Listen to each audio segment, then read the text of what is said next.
You're watching Pulse for the 18th of April, and it is once again time for some World of Warcraft news. In this week's episode, we take a look at World of Warcraft Cataclysm Patch 4.3.4, the new Soul of the Aspects pet on the Blizzard store, the fact that even more Mists of Pandaria beta invites went out recently, and then finally, the usual Mists of Pandaria updates that include a look at new mounts, Battlegrounds, and much more. Let's get straight to the news.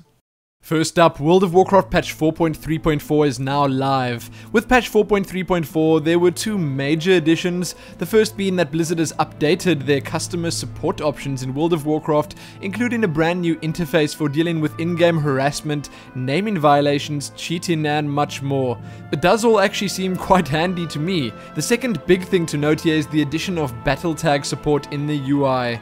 Now this isn't really official, and sadly there doesn't seem to be any way to add players by their battle tag just yet, but the fact that it is now supported means it probably won't be long. So there wasn't very much new in this patch, but I think that these are the kind of patches we're going to be getting until the pre-Mists of Pandaria events start happening. And I suppose we can always hope that those start happening sooner rather than later. You can, as always, read more about this patch and see the full patch notes below. Oh, and if you're running the 64-bit client and having trouble patching, Blizzard have you covered. There's an official workaround link below too.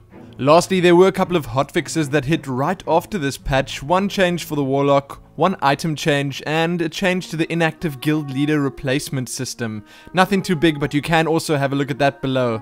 Moving right along, meet the diminutive Soul of the Aspects, a pint-sized version of the Heart of the Aspects flying mount. As your newest faithful companion pet, this radiant whelpling flies by your side through the skies of Azeroth, celebrating your adventures together with aerial somersaults and twisting corkscrews.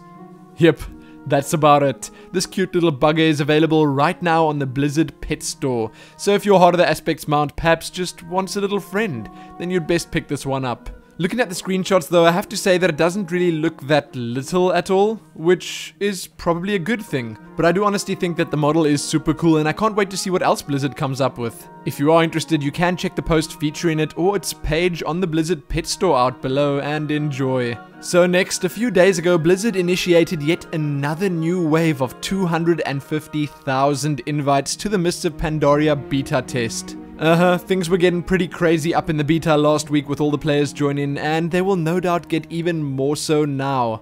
These are all invitations for World of Warcraft Annual Pass subscribers, and they were, as always, sent out over a couple of days. Blizzard do also, as always, let us know that if we want to make absolutely sure that we got an invite, we should check our games list in Battle.net account management. Don't rely on those email addresses. That is some sound advice. With that done, it's finally time to talk about all the interesting goodies that have been changed, added, improved, or fixed in the Mists of Pandaria beta. I think I'll start with the mount talk, as this is the kind of talk that most people are usually most interested in. WazVids has a video up right here on YouTube showing a couple of interesting and most definitely new Mists of Pandaria mounts off. Among them, crane birds, yaks, the panthers we saw last week, water striders that do look quite interesting, and lastly, the suspected mount of the Pandaren race, dragon turtles. These turtles do look pretty cool to me, and I'd most definitely need to get my hands on one of them, even if I don't play Pandaren. Let me know what you guys think about these new mounts. Which is your favorite of the lot of them? You can check the video out for yourselves right here on YouTube, as I mentioned. Next, also right here on YouTube or over at MMO Champion, you can have a look at two new Battleground previews. These are for the Temple of Kotmogu and the Silver Shard Mine. The Temple of Kotmogu is located in the Vale of Eternal Blossoms, and the main objective in this one is to hold a ball to earn points for your team. While that does sound a little bit weird, it does also sound quite fun. The more mobile or hardy classes would probably enjoy this battleground the most, I guess. You can also apparently earn more points or faster points if you stand closer to the center of the map. Sounds interesting. The Silver Shard Mine, as some of you probably already know, is located in Stranglethorn Vale. In this one, there are minecarts that take off from the center of the map and lead to 3 different supply chains. As they're on their way to the depot, you can capture them in the same way that you capture points in Eye of the Storm, and both factions need to try and capture the carts before they reach the end of the line. There are 2 checkpoints along the line that can be channeled to switch the direction that the cart will go in from left to right, giving your faction time to reclaim it. Sounds intense, and it does remind me a little bit of one of the modes currently in Team Fortress 2. I can't wait to test this one out. Now, keep in mind that these are, as usual, work in progress, and nothing we've seen thus far is anywhere near final, but you can check both those previews out below if you are interested. If you want some dungeon or raid previews, then MMO Champion have an updated Mogushan Palace preview up, a Heart of Fear raid preview, and they even have a video up of the Storm Stout Brewery introduction quest. Lots of cool stuff and well worth having a look at. Next, let's talk about Galleon. Who or what is Galleon, you ask? Well, Galleon is the first world boss to be revealed from Mists of Pandaria, and some brave testers recently attempted to take him on. Quite unsuccessfully, I must add. He's located in the Valley of the Four Winds and currently spawns a couple of times a day on the beta servers. 80 players took him down to about 65% health before calling it quits. Interesting stuff, and I personally am a huge fan of world bosses. I think there should be a lot more of them. You can watch the attempt for yourself over at the MMO Champion Twitch TV channel. Those were pretty much all the bigger pieces of Mists of Pandaria news or content of the past week, but there is still a lot of other stuff to read about below if you are interested in doing some reading.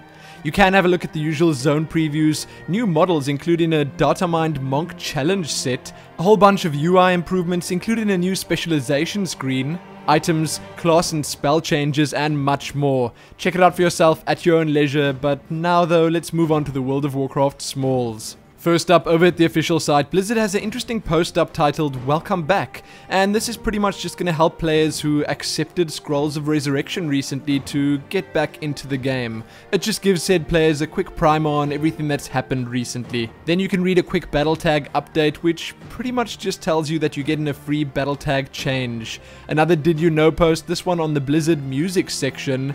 The Jinx World of Warcraft Spring Collection is ready to wear. The 2012 World of Warcraft Arena Pass registrations are now open. There are some cool Vengeful Gladiator screenshots to have a look at.